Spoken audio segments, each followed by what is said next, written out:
எதிர்க்கட்சிகள் கூறுவது போல் வாக்கு திருட்டு நடைபெற வாய்ப்பே இல்லை என்றும் குற்றம் சாட்டிய ராகுல் காந்தி மன்னிப்பு கேட்க வேண்டும் என்றும் தலைமை தேர்தல் ஆணையர் ஞானேஷ்குமார் தெரிவித்துள்ளார். 10 से ज्यादा बार स्पेशल इंटेंसिव रिवीजन हो चुके हैं.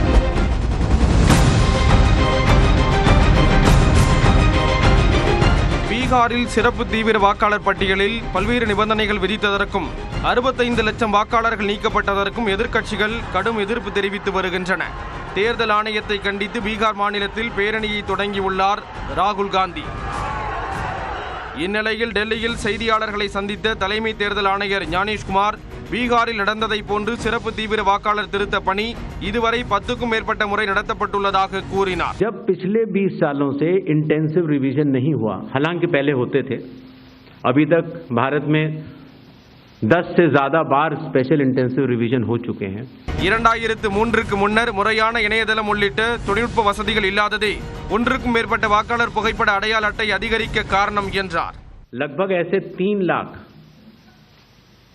लोग मिले जिनकी एपिक संख्या 1 थी, तो उनकी एपिक संख्या बदल दी गई जिससे एक ही एपिक से 2 लोग न हो.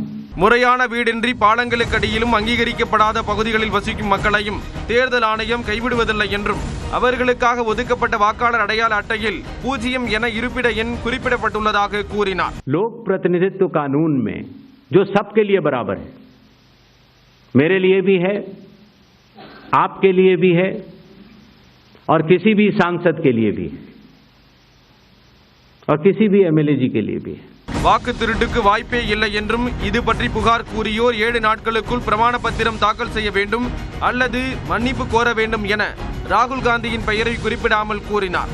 தமிழ்நாட்டில் சிறப்பு தீவிர வாக்காளர் திருத்த பணிகளை மேற்கொள்வது குறித்து விரைவில் முடிவெடுக்கப்படும் என்றும் ஞானேஷ்குமார் கூறினார். वोट नहीं बनेगा. जहां तक वेस्ट बंगाल के एसआईआर की तारीख की बात है, हम तीनों कमिश्नर्स एक उचित समय देखकर उसका निर्णय लेंगे कि कब वेस्ट बंगाल में होना है या देश के अन्य राज्यों में कब होना है. उसकी तारीखों का ऐलान आने वाले समय में उचित समय पर. எந்த கட்சியின் அழுத்தத்தாலும் அரசியல் அமைப்பின் கடமையிலிருந்து தவற மாட்டோம் என்றார். ये भी एक भ्रम फैलाया जाता है.